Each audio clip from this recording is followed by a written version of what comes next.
when there was a 50th anniversary of James Bond, and I lived in New York at the time, and I thought, okay, I'll go and see Roger Moore and see what he says. He was having some book promotion, and I couldn't believe it that he remembered me, and he was as nice as can be, and I have a picture with him, and we talked about that day and about what was happening in it, and about collapse the backstage and all of that, and about the boat and when they were blowing up the boat and a big party before the boat was blown up. And, it was like I was really amazed how a true good people can act despite of their status.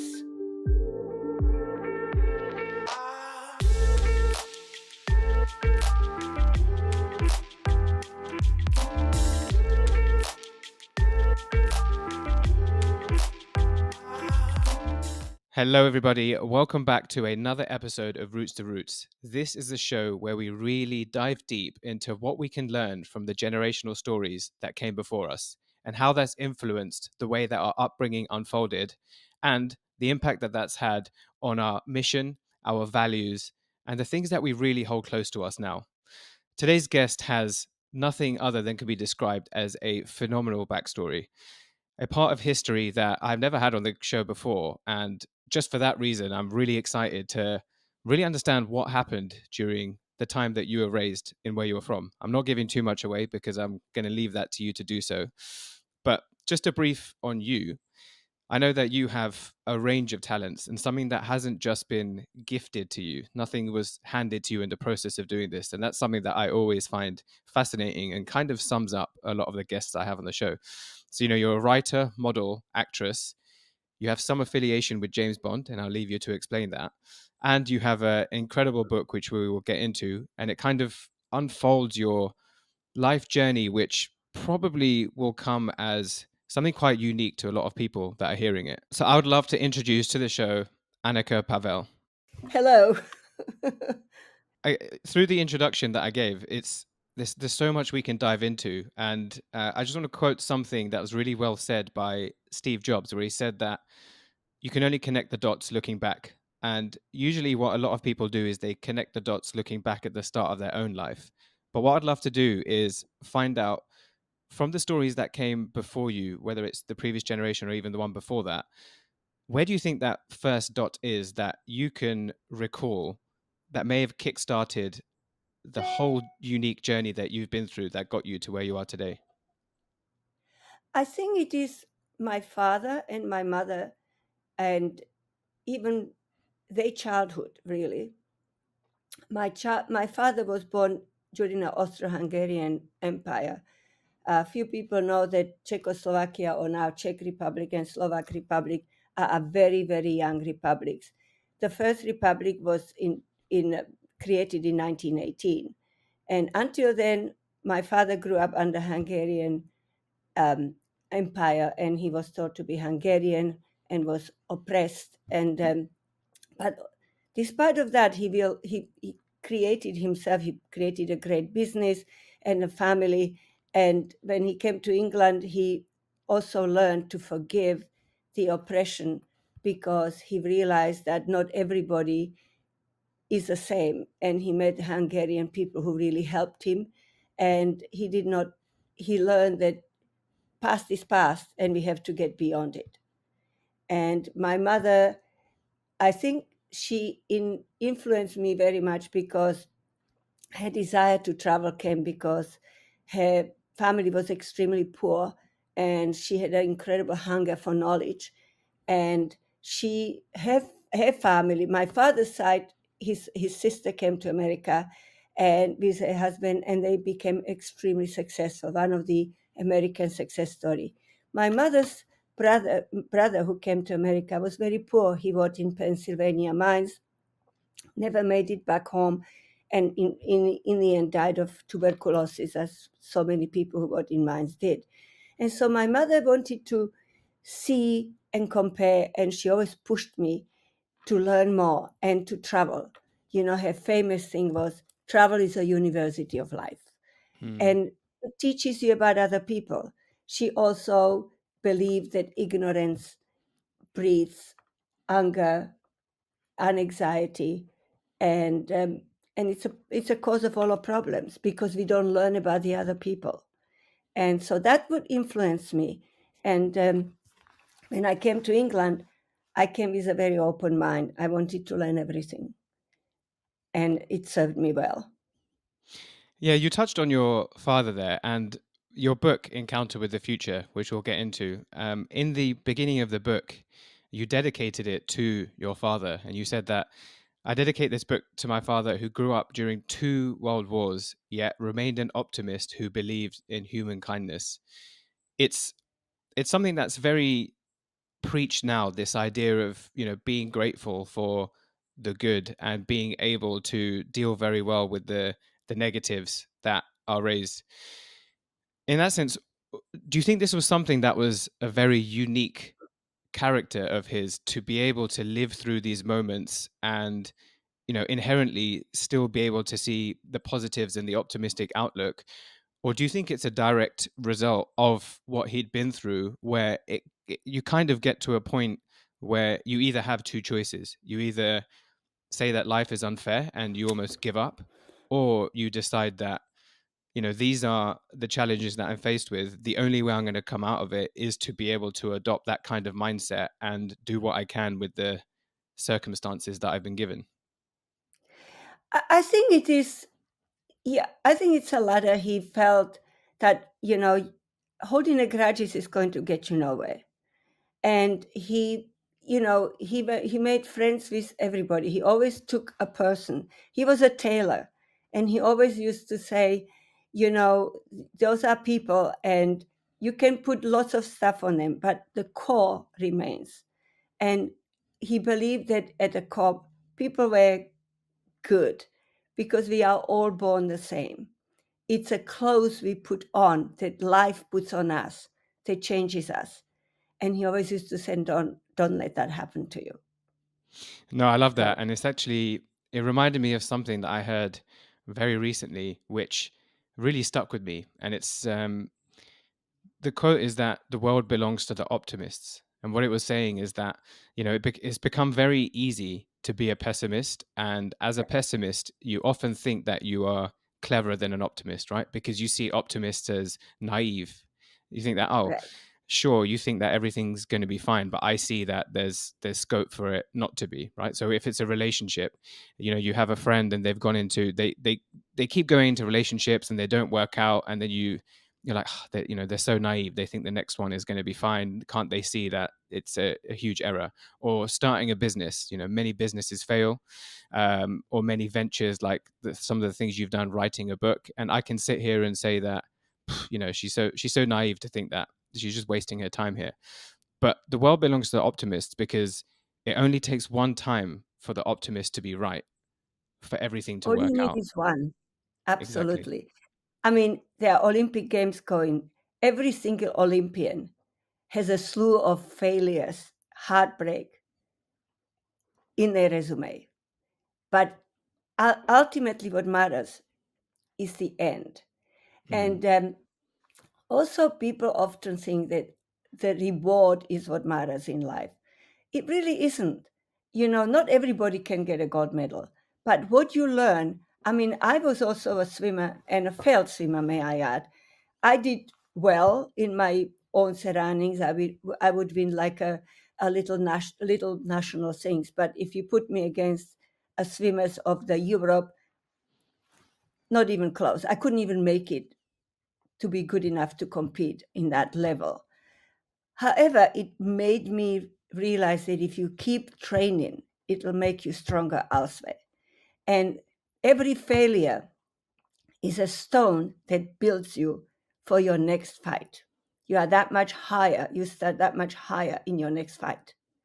So, we shouldn't, people looking at a failure is not always a failure, it's a teaching. It's a teaching brick. That's what it is. How do you know when there's the right time to accept a failure as a way to transition to something else? So, like you say, a failure is there as a stone, but often there could be this struggle where people refuse to accept that, okay, maybe this is not the outlook for me, this is not the path, but there's still something that I can take from it. How do you know when is that point to move on to figure out what is that right next stone or next path for you? Well, yes, that's interesting. And I think that comes to learning. I've been through this many times. My first goal was just to get to England. And then when the Russians invaded Czechoslovakia in 1968, I was suddenly lost. I didn't know what to do. And my first goal was to survive in London. But I wasn't crying over what was going on, what I couldn't change. Instead, I embraced, even it seems silly, the Beatles, the Carnaby Street, and I would sit on Piccadilly and imagine what's going to happen. And little by little, I would I would see myself in a different view. And then when I won a competition to be a model, something that would never enter my mind, and I was like, I couldn't believe it. And then that gave me a strive to be really the best model I could be. I became successful, very successful. I did over 100 commercials, but I didn't become a star. I was on a cover magazines, everything. But what is stardom? And at some point, I came to realize it's time to move on. I've been as far as I could in this particular subject. And that goes with everything. And then you move into something else.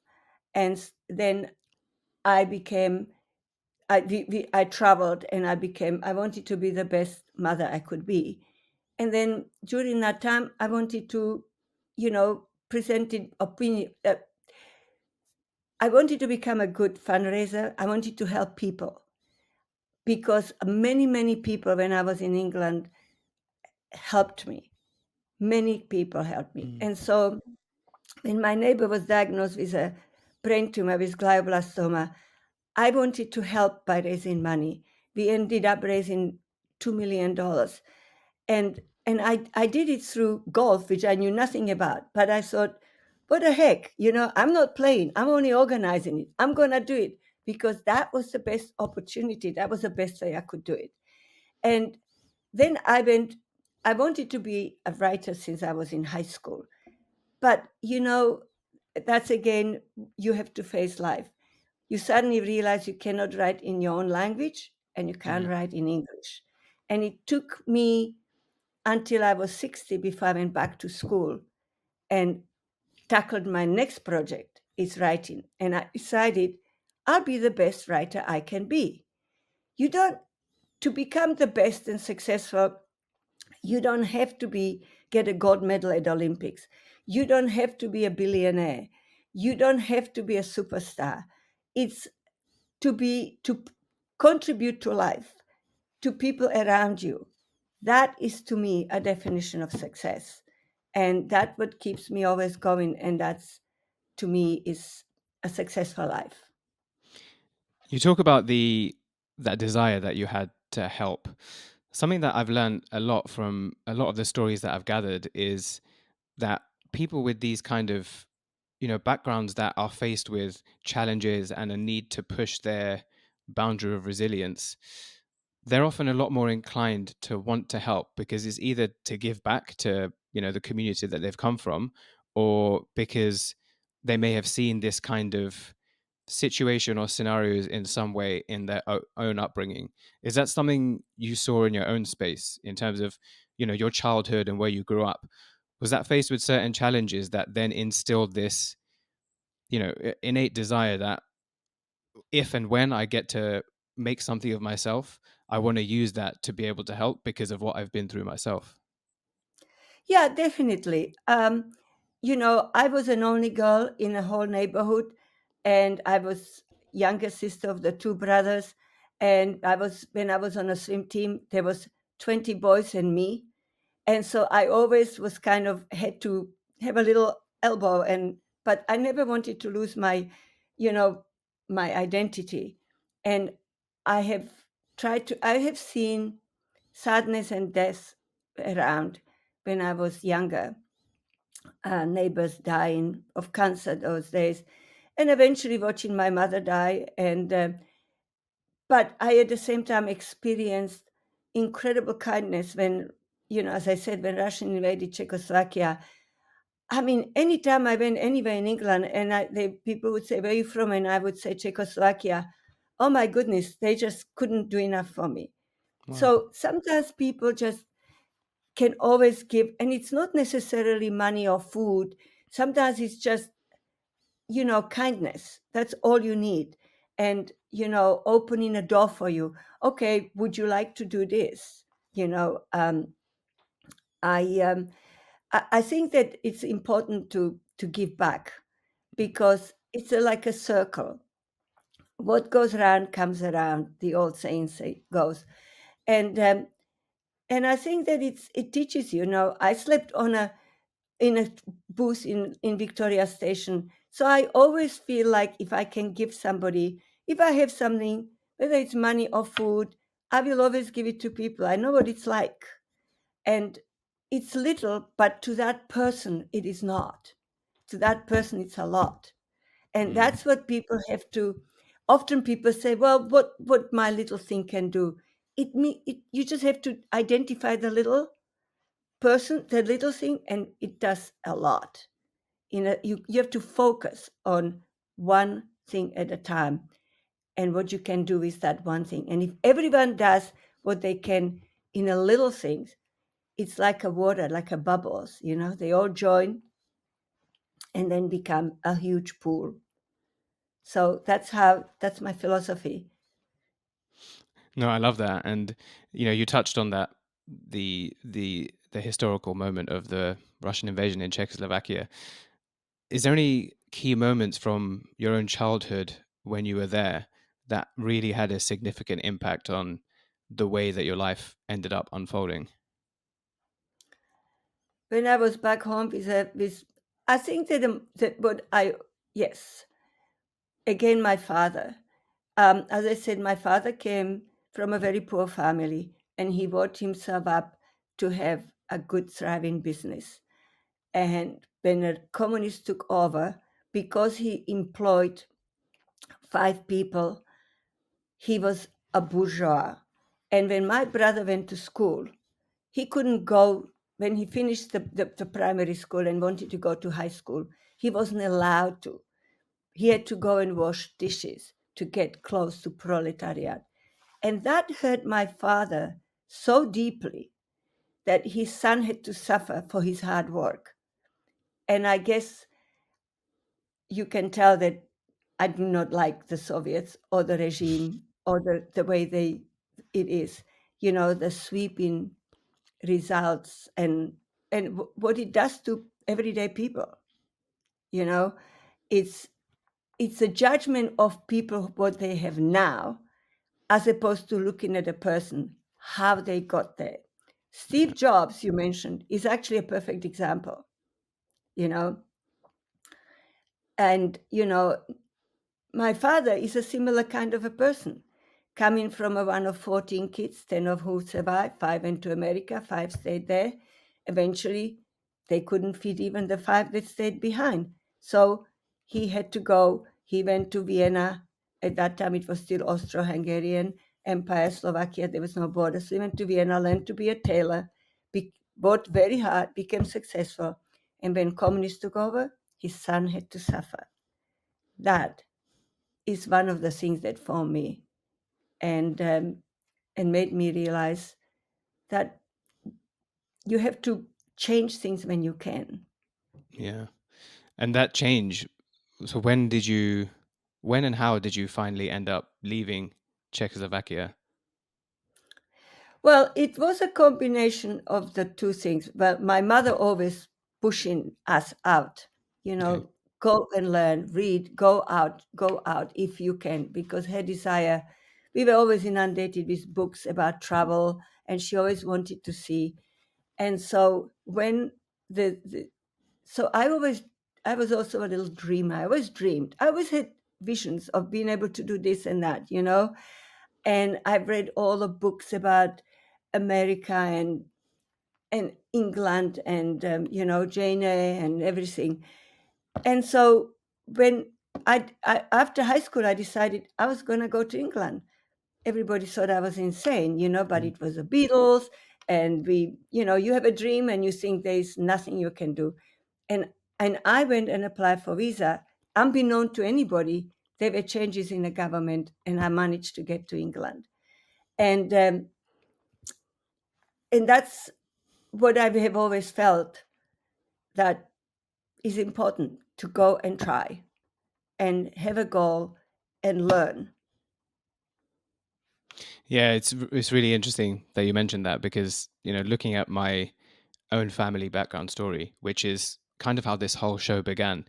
Um, I've grown up listening to my dad speak a lot about the experiences that he faced, and growing up, actually, life was very good for him where he grew up in Uganda. Very different to how things then ended up unfolding, but his childhood was full of great memories. But he made a decision in the mid 60s to come to the UK. And that was mainly to study and because his friend was here.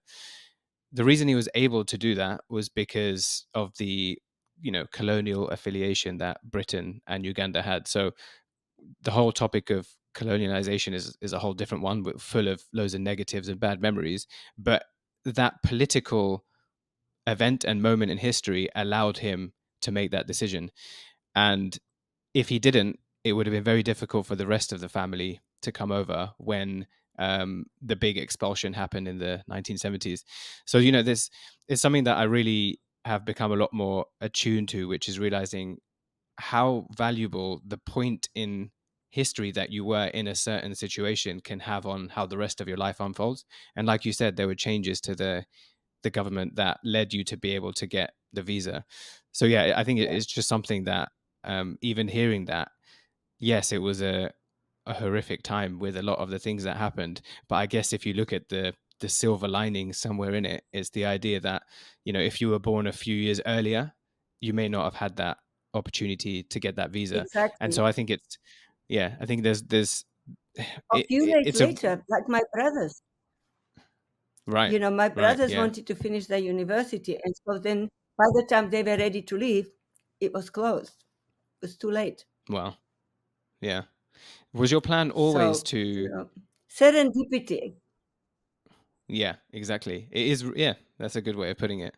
And was your plan once you'd left, did you ever think of going back home at one point, or did you know once you left that there was almost no looking back?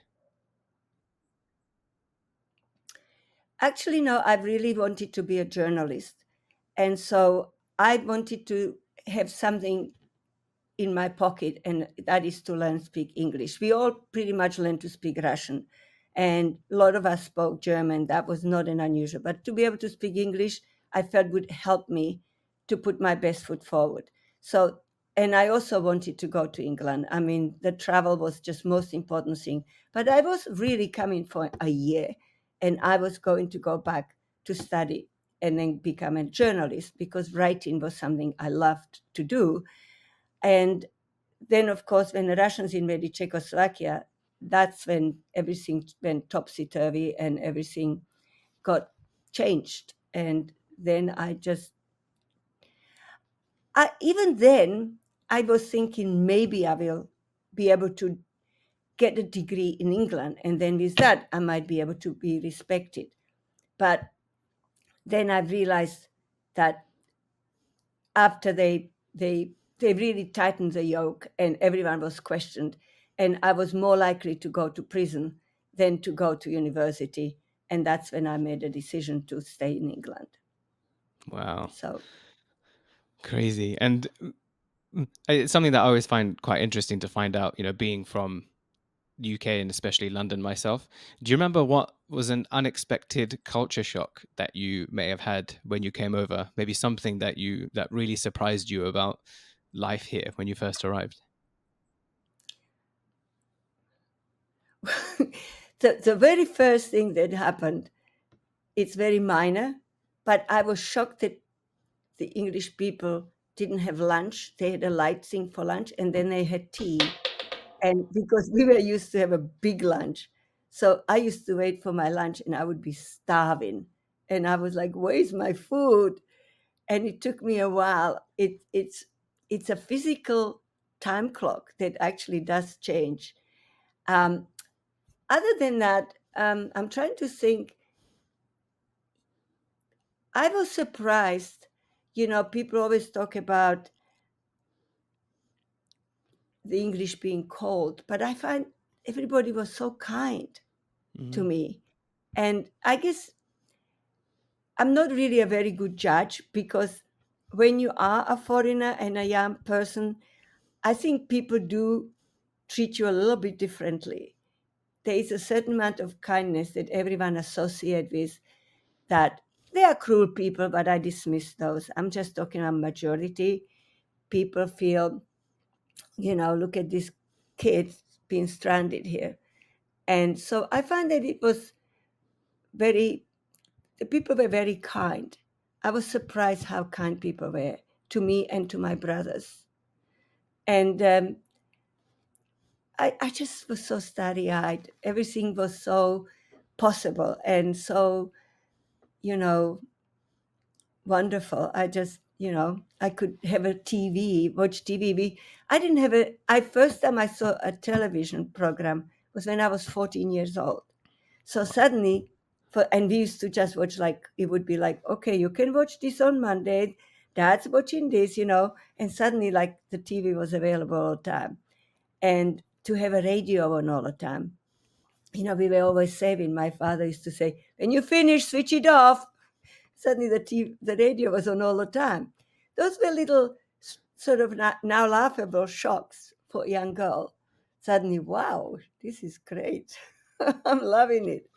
So, you know, I think that's a really good point because it's obviously I'm in my 30s now, so I grew up at a time when there wasn't that much digital around. I had my first phone when I was well into my teen years, and I'm now at that age where I can say kids nowadays, right? And it's the idea yeah, of I was speaking to my friend the other day about how we're actually so grateful that we grew up during that transition because we actually had a childhood where it was appreciating basic toys.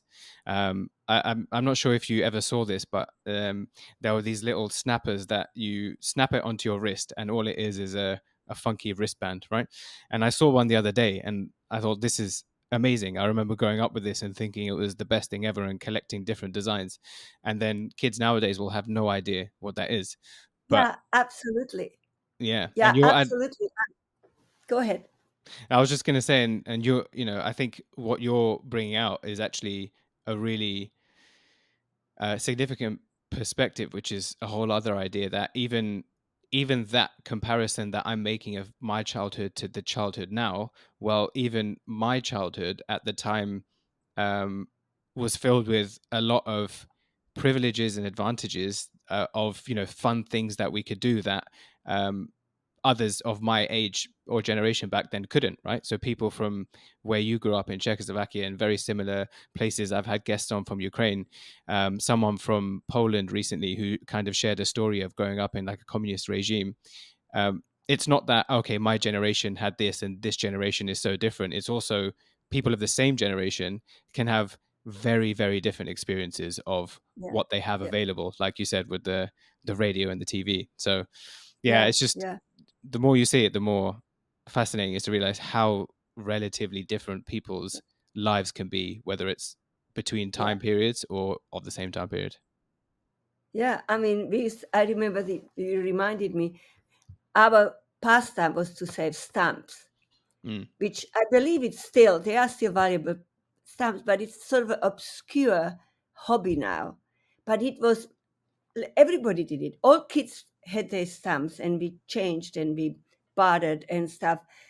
And it teaches you also about places that you cannot see, about different countries. And then when I was, for little girls, used to have a pretty napkins. We used to collect pretty napkins, and we used to barter and and collect them. And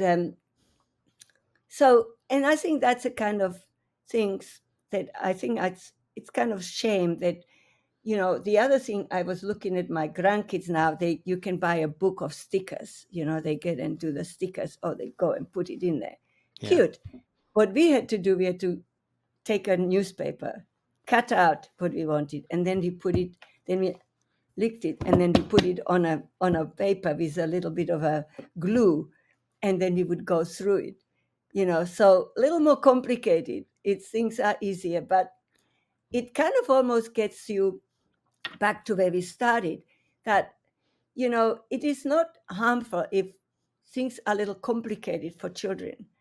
That's why when I came across problem, I just said, okay, how can I unpack this and take it apart and deal with it in a pieces that I can manage. And that's really like those silly things we had and we played with. And No, nowadays they have Lego, but it's not the same. I mean, Lego is just different. Then you have to go through the newspapers and go through every page and cut it. And you read behind what is it about first before you really want to put it in your book, because is it worthy? It's that kind of analysis that kids learn very young, that I think in a way but it's coming back. I see it on my grandkids. My children are now really strict about, and they like, oh, mom, get me all of this. And now I'm getting all the old stuff up, and they're digging it all out. And it's like a treasures. And I'm like, I'm a hoarder, so I have all this stuff kept. And so they like delighted that I still have it. this. But I mean, it's a good education.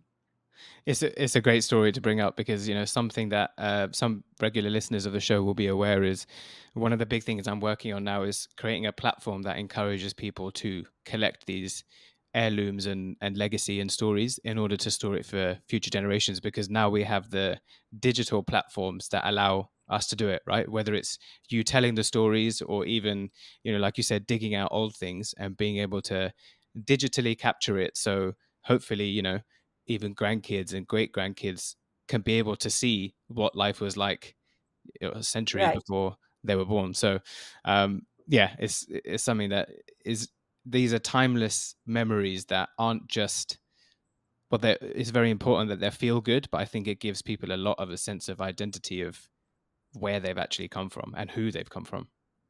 Exactly. I mean, originally it was my children who I was happy to just write stories and get, essays and get them published in magazines. I was a magazine girl always. And they said, for our children, can you please put it together into a book? So that's how the book really came up. My children pushed me into putting it. It started off like this was an effort to to have some legacy for my grandchildren. Mm. And so and I'm glad I did it, because it made me go back into certain times and my uncles, and that it's nice for children to know this is their heritage, because my children have no accent. My grandchildren certainly don't have an accent. And so I find myself like sometimes going to places with my grandkids, and I open my mouth and they go, oh, oh, is that your grandma? And I'm like, yes, believe it or not. So it's good for them to know and to be proud of it. Yeah. Yeah. I mean, you mentioned the book, and that's even, the name Encounter with the Future. There's, it kind of aligns with that kind of idea, right? Because you're encountering a future based on the experience of the past. But writing wasn't the first thing you got into. So when you came to London, how did the early part of your career unfold? Well, I worked for the solicitor, and was working there. He, he suggested I enter a competition to be a model. And so I won the competition, and then I became model. Then I started to do a permanent modeling and a fashion modeling. I met a photographer who did the picture of the cover of the book. And, you know, it just started to unfold. Then I got an agent. First, I was working as a permanent model. Then I started to get a little more and more work, and then I started to work as a waitress in the nighttime because having always having never having anyone to rely on, where my mother, who was battling cancer, was always relying on me. I knew I had to have a steady income. But even working at night and working during the day, as the modeling jobs got better, and then I got commercials and I got repeats. So even suddenly I realized, even when I wasn't currently working, the repeats was bringing the money in. And so, and then I started to get into the BBC and into, ITV, working on a Turoni's show. You're way too young to remember that. And Frankie Howard, Ask Your Parents. I know And Two Ronnies. Two Ronnies were great. Yeah, another show that again the influence of my parents. My dad loved it, so I grew up watching that. But you're right, I wouldn't have I known it hope if you it saw wasn't. me. You I'm might gonna go remember back and me. find it. Yeah. Anyway, so then the opportunity came to work on the movies, and then I was auditioning for the James Bond, and that was like the movie to be in. And I did not get the largest part, which took my nose out a little bit, but it was great experience, and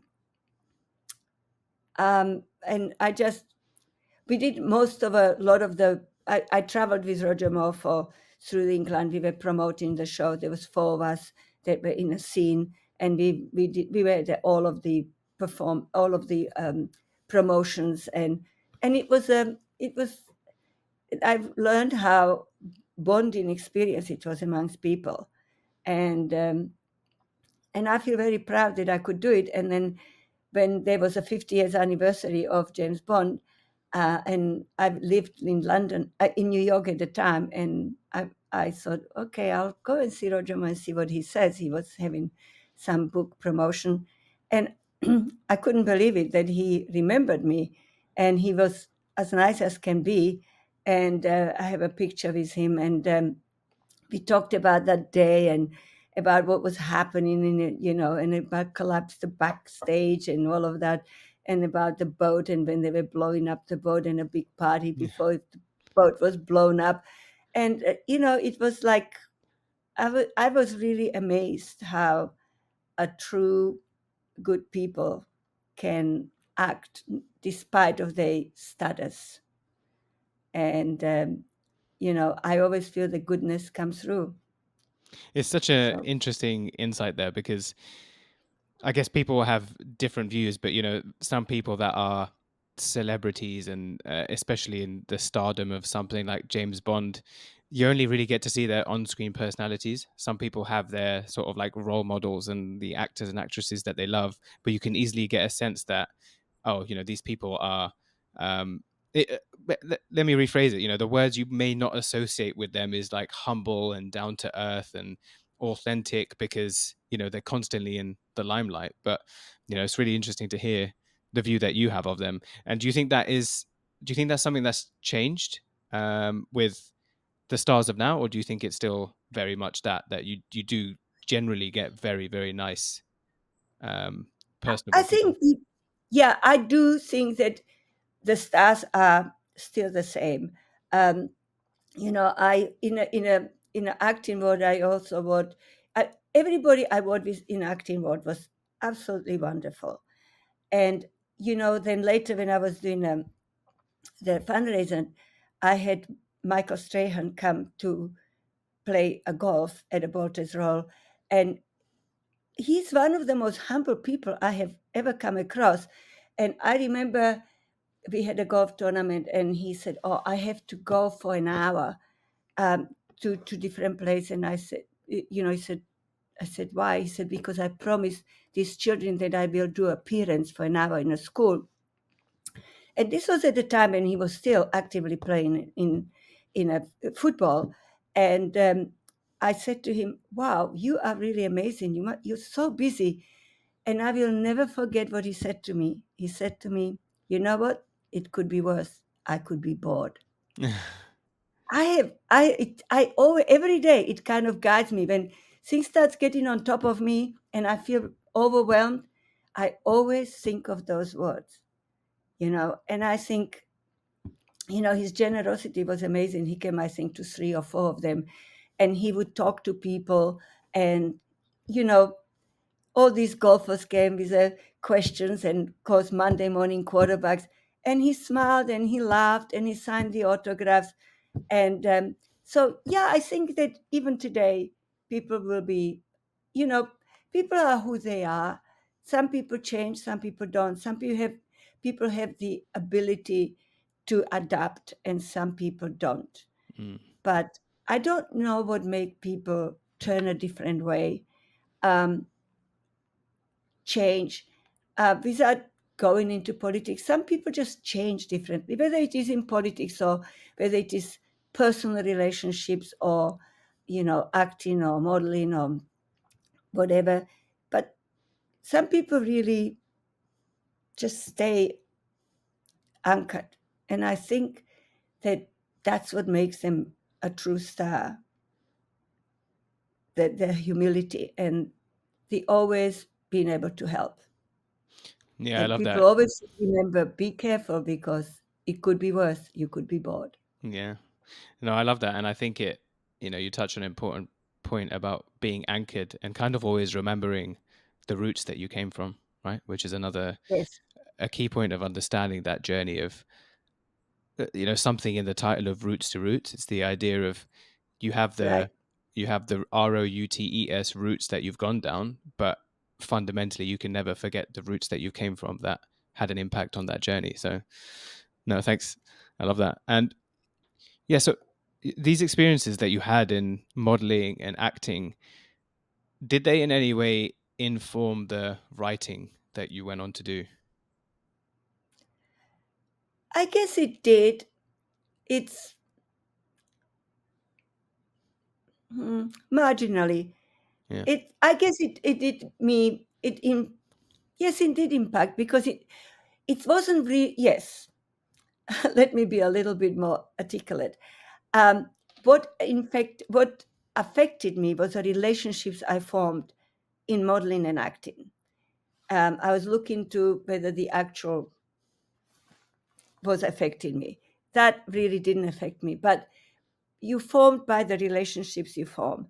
Um, in my book, I write about a friend I met when I was doing a toothpaste commercial, and she's still a dear friend. She was there with me, who took me to the hospital when I had cancer, and she was there with me when I needed to move a table for my son, and she's still there when I need it.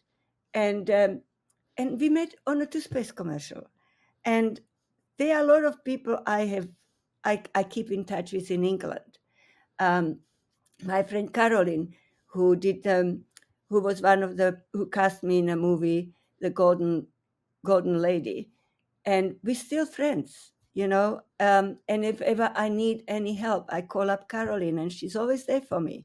Whether it's 2 in the morning in England, sometimes I do the math a little wrong. When I'm in here, or I was living in Hong Kong for 4 years, and so it used to get mixed. So yeah, it affects you because you find a core in all people. And this point about relationships is there's this book called Belonging by Owen Eastwood, and one of the things he says in there is the greatest determinant of our individual survival, especially back in the day, was whether the tribes belonged to the stronger group, right? And it talks about the idea of how humans, especially living in a group and around people that you have that trust and that strong relationship with, was ultimately the key to survival. So in the olden times, it was the idea of if you didn't travel in a pack, in a group, you were more likely to be hunted down by a predator or another tribe. Obviously, we don't face the same tribal killing situations now, but I think the point that you raised about relationships still. Don't we? Yeah, that is true. Even when I was saying it, I was like, well, that could be a heavily debated point, actually. Yeah, we don't really want to go there though. Yeah, exactly. Um, but including that, and it still stands, in the same type of strength of way that Yeah. I think I read something that when a person feels a level of social rejection, so when they don't have their own community or group, then they're 20 times more likely to um, have clinical depression, right? And it's because we're Right. built we're built on this idea of relationships and having a tribe and being accepted somewhere, which normally starts off as our family unit, and then as we grow older, we start to find our own other groups of belonging. They have such an Right. impact on uh, not only our future but also our well-being. So it's amazing to hear how you have those strength of relationships, but then also see how important they are to everything that you've been able to do and who you are as well. But you know what? It goes right back to the optimism. Mm, You have to be positive person and you have to be optimist. You have to believe that the good is what is the right way to go, and that there is more good people in your surroundings than a bad people, and believe in a better tomorrow, and believe that you can achieve what people telling you all the time you can't achieve, you know. And I certainly, if anyone in my old town, those people may not be alive anymore, but I remember my neighbor looking over saying, my mother, that I can never tell which is your daughter because she looks just like the boy. mm, Well, she would be shocked. And so it's change, and we have to be able to change, but we have to remain our core. And we have, most important thing I always believe is, you have to be optimist, and you have to fight for what you believe, what you're optimistic about, mm, because the price is worth it. yeah. And you've touched on some of the reasons behind why you wrote the book Encounter with the Future. What are what are the key takeaways, or what are the key points that someone reading it, what are you hoping that they would take away from it?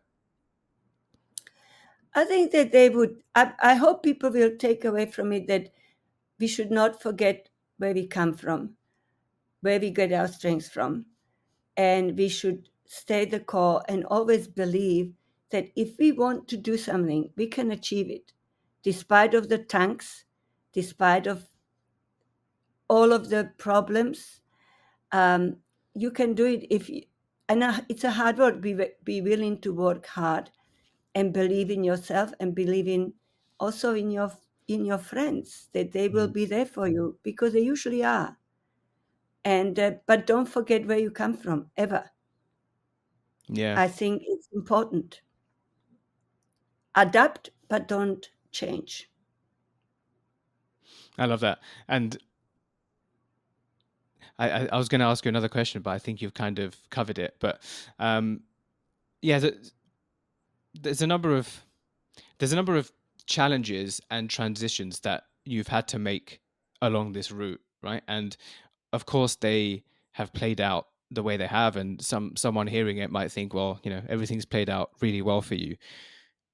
The chances are that hasn't come with the challenges that I like to call them silent challenges, because it's especially when someone is seen on a magazine or on TV, it's the silent challenges that people don't find out about. They may hear about elements of their childhood and the parents they grew up with, but then they see them in the starlight and they think, well, this person achieved success and that's the end of the story. But what advice would you give to someone around how they can navigate the challenges that come with transitions, whether it's a life transition, like moving country to a place where you almost have to recreate yourself, or a transition between careers that are quite diverse from each other? How do you deal with the challenges that will come with that? Well, you have to always feel positive and learn about your challenge, and learn how to, and not be afraid. Mm, Um, and when you talk about challenges, for example, and people see you that you might be successful. Well, I did over 100 TV commercials, but most likely I have gone to possibly 700 auditions where they yeah. said no. And so, you have to, every time somebody rejects you, you have to say, okay, what can I learn from it? Or sometimes you just have to say, this was not right for me. And what did I learn from it is how to deal with the no. Yeah. The no is as important as yes, because if you cannot deal with a no, you will never achieve yes. And a lot of people fail to understand that, and they all think they usually see the stars after they already made it. But the road is rough. And it's interesting because a lot of times people think they read a book and they go, yeah, yeah, yeah, yeah, yeah. But then eventually they made it. But if people can translate themselves in that lowest hour and think, they can then maybe remember that when they are down and say, okay, I can do it too. Someone else been this low. I can get out of it. And I just think that work hard, be positive, be optimist. And I mean, who would have told my father when the Russians, when he was watching the tanks going through Prague, that one day there would be a Slovak Republic and independent? He would not have believed it. It didn't happen in his lifetime, but it happened in his children's lifetime. And just always, I just believe in power of positive thinking. I know it's a Mm. cliche, but it served me well. And put it behind you. Learn, take from your failures what you have learned from them, and discard all the other stuff. And then take the good. It's it's like in the old days when they used to do jam, and there would be like the white on top of it that is going off. You scrape it off, but you don't throw away the jam. You keep it because the rest is good. And Mm. that's how you need to watch and how you should look at knowledge. Just because what is on top is bad doesn't mean that what's at the bottom is bad. Yeah, what an example. I love that. Hopefully that's something, well, I believe that is something that everyone will be able to relate to, that they've overdone some toast at one point. And Right. I don't know why I feel that's a childhood memory, but I'm sure I've done it more recently where I've just had to scrape the top layer off. But you're right, just because there's a top layer that's bad, it doesn't mean that everything else underneath it needs to be destroyed or disregarded Yeah, or discarded too. exactly. Yeah. No, I love that. And you've just highlighted how important that storytelling of personal history is on understanding the values that you learn, right? So, from the start, we spoke about how your father always maintained this positive, optimistic outlook, even in the face of going through two world wars. And, something that you've commonly come back to is this idea of how your positivity has got you to where you are. What other role do you think that this storytelling plays in understanding our culture and ourself, especially going forward? I think it is very important that people always can look back and kind of get over themselves, because people sometimes can be very self-important Mm. and just can really just focus, only have a tunnel vision about what's going on now, and they can either get negative or aggressive, um, or even positive. You need to. It's a melting pot, and it is important to learn from the back, from a past. If we don't learn from it, then we are poor for it, because then we bound to make the same mistake. I think it's a really important point about the silent killers out there, right? The things like social media get a lot of that kind of outlook now, where it serves positives, keeps people connected, but especially in the younger generation, right? You see, I think that a, a, a teenager now has the same level of anxiety as a psychiatry patient from the 1960s, and it seems crazy to imagine, but it's in one way that is a silent killer, where they're not even realizing how much stress they're going through by being exposed to this kind of thing. Yes, exactly. Because I mean, the problems I had were almost touchable, Mm, but the problems that young people I have, they're not touchable. They abstract and illusion. How do you destroy that? It's much harder to do. yeah. So No. somehow we have to come and conquer this demon, and I think it can be done. You know, I still send, like Christmas time, I insist of sending Christmas cards. I won't do email.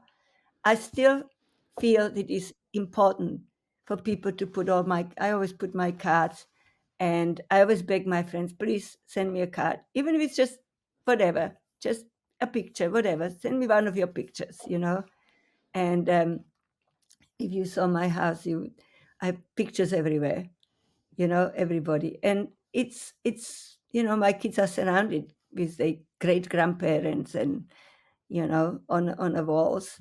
And because I think it builds you depth Mm, rather than just what is today, what's going on today, what flashes on your computer. The kids can feel that there is a background. And I think that's to all of our parents and grandparents, it's up to us to change that, to give the kids that depth, that extra knowledge that there's more to it than just what you see on a screen, you mm. know. And I normally finish off the show with a question that I ask every guest. Instead of leaving it right to the end, I'm going to put it in now. The question that I ask is, if you had one message that you could leave for the future generation, and that's either the future generation as a whole or specifically your future generation, that they would open up, read, and live by, what would that message say? Be kind. Hmm. It overtakes a lot of problems. Yeah. Kindness costs you nothing, but it buys you a lot. Oh, I love that. I love that. That's great. Yeah, Because that's amazing. yeah, That's amazing. so Thank that you. would be my message.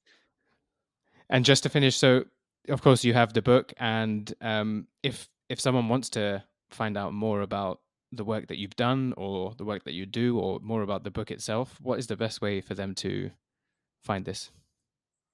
Well, I have a website. It's www.anikapavel.com. Reasonably easy. In fact, Yeah. if you put my name on the internet, that's one of the good things. Yeah. My name come up right there. And so on my website, there's my history of modeling, acting, my background from Czechoslovakia, where I was born, and also my background on writing. And they can get all of my published essays in the various magazines, and also the book. And there's a link directly to Amazon if anyone wants to order the book, um, and see more pictures and more stories. Yeah. Amazing. No, I will definitely be going back and looking at the two Ronnies. I'll also be letting my dad know that we spoke, and let's see if he remembers, because that'll be really interesting. My And part was very, very small.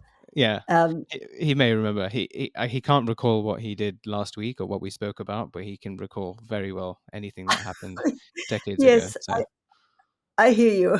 yeah, I hear you. Yes, that's why I'm talking about past. yeah. Thank you, Anika. Thank you so much for this conversation. Honestly, it was so insightful in a way that I always love when it surprises me, the stories or the lessons that I gain, or the conversations that we end up going down, because obviously you have a very vibrant and dynamic history and life path that you've gone down. But I think some of the views and values that I've shared, there's a lot that can be taken away from it. So I appreciate it so much. Thank you very much. I really enjoyed it. Brought me back to London. And if you're ever in town, do let me know. Thank you.